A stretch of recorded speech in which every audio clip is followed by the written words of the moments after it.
Welcome back. We're going to be talking about the VPR-Vermont PBS 2020 polls of July. Question 10. Given the current state of the pandemic, do you favor or oppose reopening K through 12 schools this coming fall? 47% favor, 42% oppose, 11 are not sure, have no opinion, 1% refuse. Too many people are in favor of reopening schools, in my opinion. The thing is, part of that 47 are the MAGA voters who are like, yeah, just open up school. This is all You bullshit. can't keep defaulting. No. I know I can't keep defaulting it. There is a certain percentage of those people who are in favor who are those MAGA people, but there are also people who are single parents, who have kids, who are like, if I go back to work and school starts, they need to go back to school because I cannot take care of them because I need them in school so I can go make a living so I can support us at home.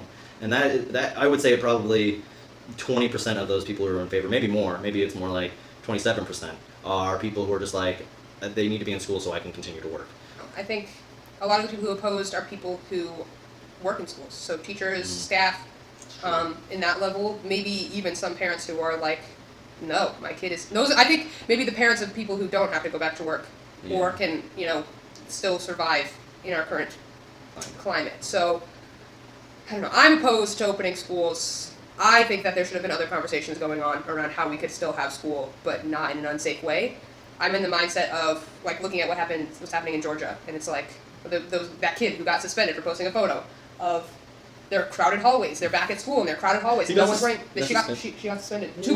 For posting that photo. Real? Yeah. But those are the realities in those schools. The kids don't have to wear masks. So first off, is it not our freedom of speech to post whatever we want? Yeah, they got suspended for being whistleblowers. Yeah, well, they should be whistleblowing. It's ridiculous. You're teaching these kids bad lessons. They are supposed to have the freedom of speech to post whatever picture they want on their social media. I think is even a little bit farther than that. It's just like, it's not a problem. Like, we're fine. Like, you don't have to wear a mask. Like, I can't make you wear a mask, but also there's not really a pressing reason for you to wear a mask. Yeah, which is just ignorance, and you should not be teaching children that. Yeah. You should not be instilling that in their minds because this is a problem. I also read that schools like that one in Georgia are saying if your kids do not come to school, we will, call law enforcement. We will penalize you for you not letting your kids come to school. We're going to come after you for that. Like I said, homeschool, they'd be right out of that public school shit, which is too bad because we need public schools because, duh. Question 11. Given the current state of the pandemic, do you favor or oppose Vermont universities and colleges letting students come back to campus?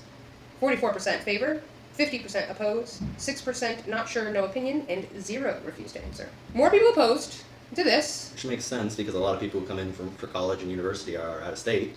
And with what we've seen from Norwich already, I'm not optimistic. Many universities and colleges across Vermont and across the country have said, how do we enforce quarantine, social distancing, mask wearing? We'll have them sign a pledge. Wow.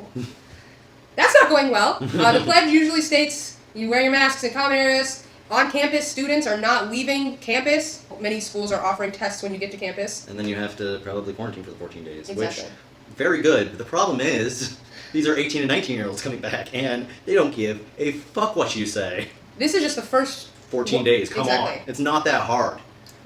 Just have respect for the people who live in this state. Honestly. It's not that hard. I get it. I was 19 and 18 not too long ago. I totally understand sticking it to the man, but this is not the way to do it. You can express your freedom of choice and also express your understanding that this is a pandemic and this is a serious time and a crisis, and you can choose as an adult that you saying you are to make good choices and make choices that won't negatively affect a large group of people or a whole town of people. And I'm nervous about UVM coming back, and St. Mike's, and Champlain, all of these small concentrated colleges all together. You would be naive to think there's not going to be a spike that happens here. They'll be getting back late August, early September. It will be mid-September, late September. There will be a spike in Vermont. I'm pretty sure everybody is getting ready for that.